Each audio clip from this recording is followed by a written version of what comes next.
Do you have any government contracts? We do government contracts. You see where that could go. People, aha, he's working for the government, they're paying him off. He did his job, spread disinformation, now he's working for the government. You're not working for the government. No, I don't work for the government, but you know, if there's contracts, I bid on it. And you know, every faction of the government doesn't know what the other one's doing. It's a complete mess. I want to give them an idea. You know, the question is raised, you're not a scientist. What kind of scientist are you? And I haven't been to your house in Michigan, but the last time I visited you, it was in New Mexico, and there was something built in the house, the building right behind your home. It was, as I recall, a 30-foot particle accelerator. Yeah. You built it. Yeah. Yeah. What did you do with that? What do you do with your home particle accelerator that's 30 feet long?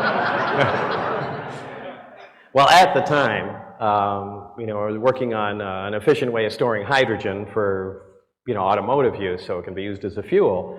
And some of the most efficient hydrides, materials that absorb hydrogen like a sponge absorbs water, were restricted because they were used in thermonuclear hydrogen bombs. And so you couldn't purchase these materials, but there was kind of a loophole in the law where you could make them. So I had to make a particle accelerator to make the material to use and run tests on. So that's what that was all about. At the same time, but around 2008 or something, the Chinese, who at the time were making a lot of the rare earth elements, because they did it cheaply, and the US mines had shut down years beforehand, decided, boy, now that, you know, we pretty much control the market on it, we're going to go ahead and crank up the price, you know, 10 or 100 times what it was, and it really made what we were doing impossible to do profitably. So, you know, your business is science related. You sell scientific equipment. You build things like a particle accelerator and jet car engines and things of that sort.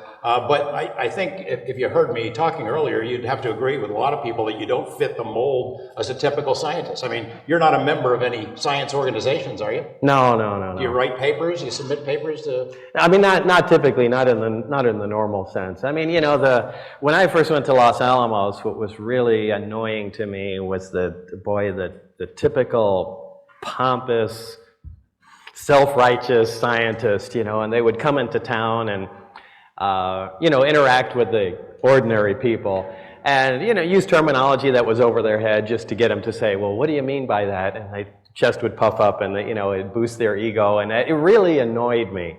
So, you know, when I worked there, I relabeled some, you know, important equipment, whirligig or something along those lines, and it, you know, it really pissed them off. And, you know, it was really just to make a long story short, you know, I was the new guy coming from the West into the, you know, hardcore scientific field, and it, you know, really I was able to run circles around these guys because they followed a set path and did a set amount of things.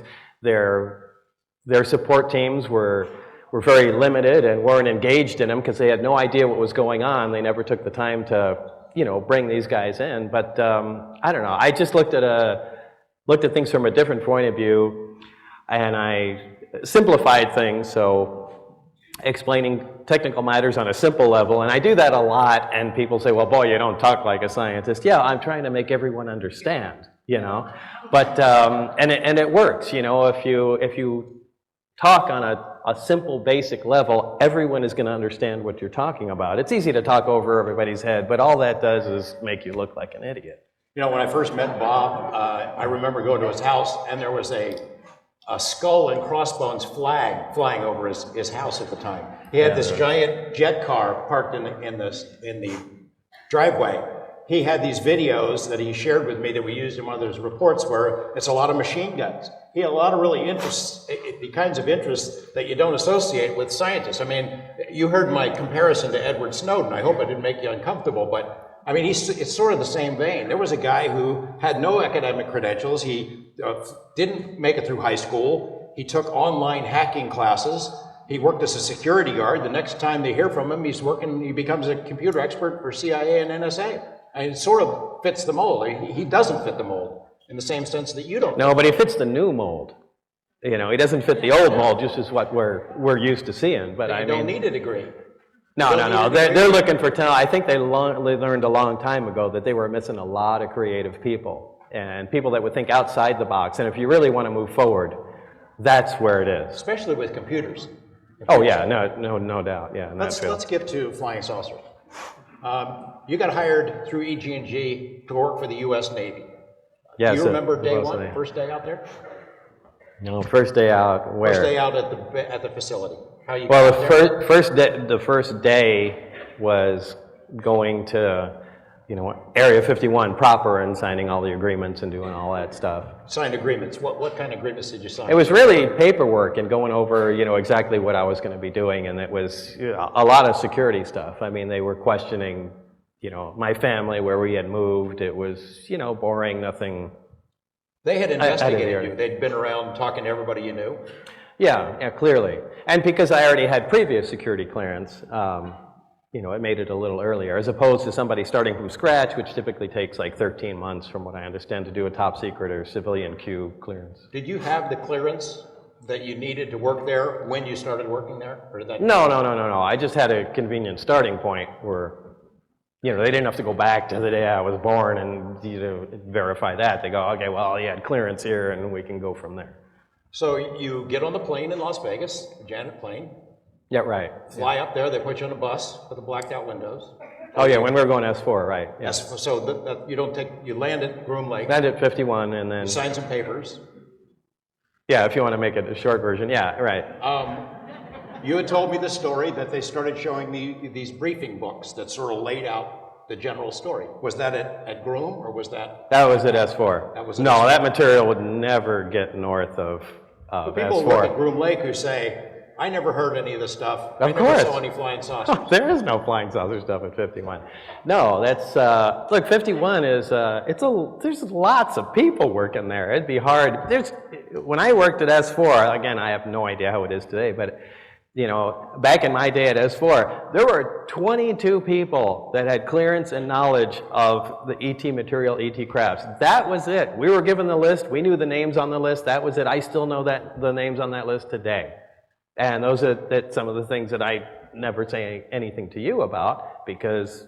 Yeah, why is that? Well, exactly. There has to be some stuff I keep to myself, because you know how many times people said, yeah, hey, I worked out there with Bob, and so on and so forth.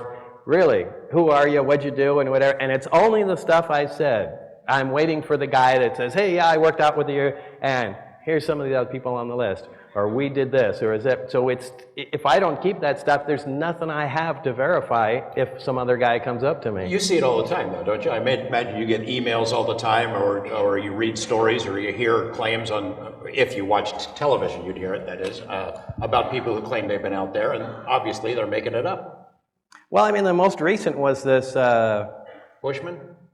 I think it was the CIA guy or something like that. Was it? There was an anonymous guy who had he was dying, or he died.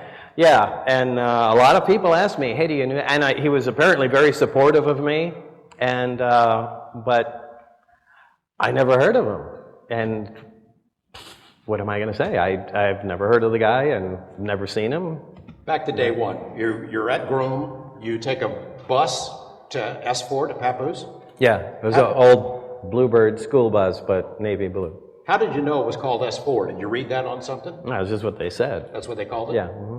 Did you ever see it written down on anything? Yeah. Mm-hmm. And it's an S and a 4, or S-4, or S-F-O-U-R, or? No, it's a numerical 4. Just S and 4, yeah. Okay. And so you get to S4, and you see what? Describe what you saw.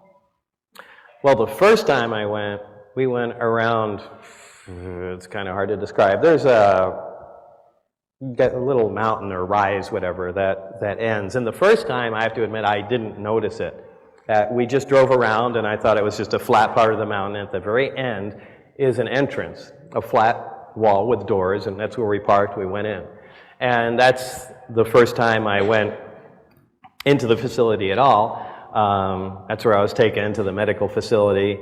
That's where I was given the briefings initially, and it wasn't until the second time that I was taken down there that we stopped in the middle, because the side that I thought was flat was actually hangar doors that were, really cleverly blended into the side of the To mountain. look like desert. Yeah, great job. When you're inside, can you see all the hangar doors? Or you can only see all 9 of them or whatever it is that from outside? What do you mean when you're If you were inside? inside, looking at in one hangar, can you see all the way down, see all of them, see more? Or is they separated? Yeah, there's inside each hangar bay, there's, if there's the big door that goes to outside, inside on the sides, I guess I could use the whiteboard. Right. There's, oh, what the hell?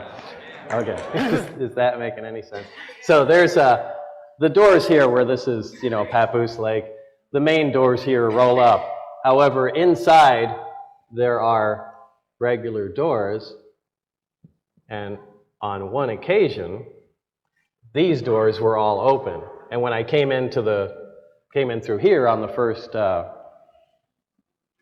think it was the first time they showed me, well, there's the craft in here. These doors were all open, and you could see that there were different craft in each. So those are the doors I'm talking about. Let's talk about the whirly gigs, or whatever you want to call them. So talk about the first time you saw one of them. Was it the first time I saw one of them was the second time I came in, the last bay door was open. That was the sport model that was sitting in there.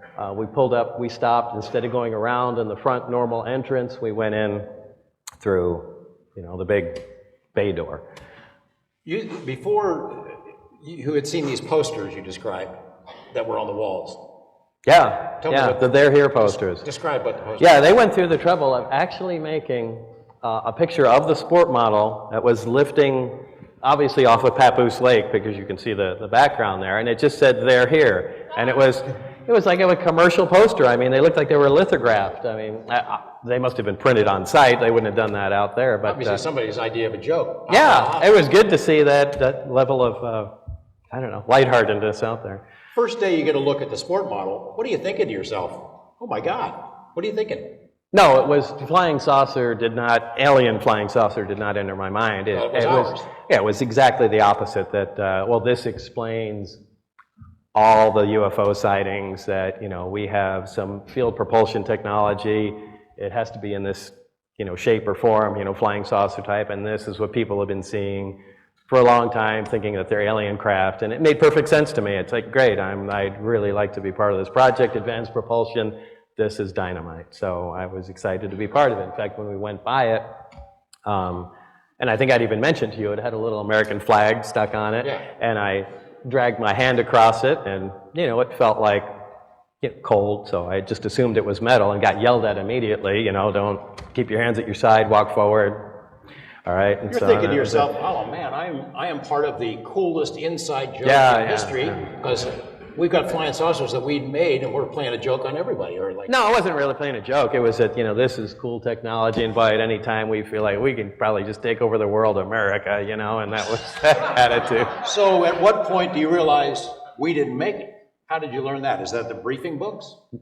Well, yeah, the briefing books just did not make any sense. We started into, that actually, predated seeing that, and I really don't know. The briefing books covered a little bit about a lot of topics, and it dealt with, analysis of, it was all back engineering material, analysis of metal, power systems, and the way things were, even the way things were laid out within the craft. And again, it really had me confused.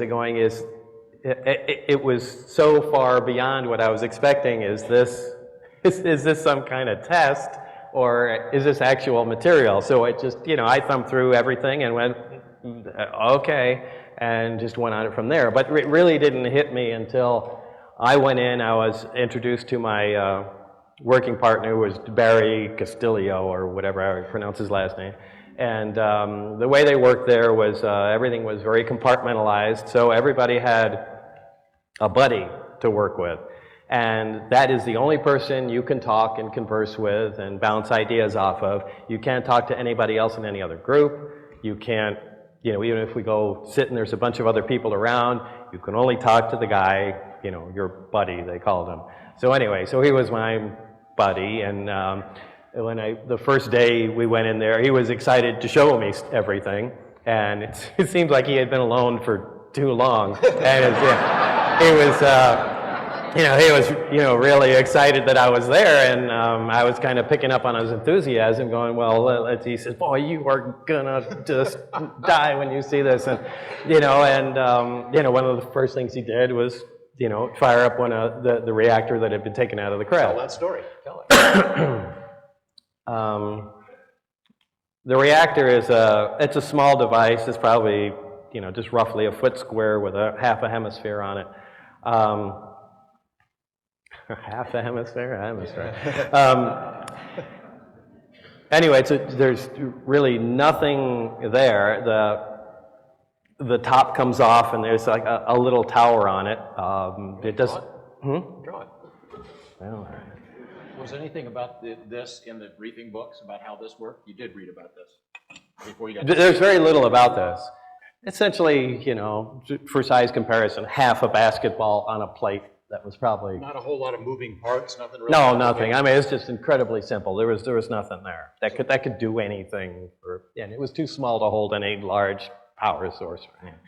So what did he show you? Anyway, the top came off, and he put the top on, and then he said, "Go ahead and grab the sphere." And as my hands approached it, I couldn't touch it, which was fantastic. And if you ever played with magnets, I'm sure everybody has.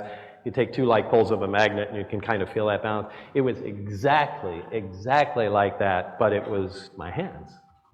They weren't magnetic. And he says, you're feeling an artificially produced gravitational field. And that really floored me. And I began to run through in my mind, how can this be a joke or faked, or there's no way. And that's the first time that it was kind of a domino effect than what I had read in the briefings and going, these guys aren't kidding. This is unbelievable.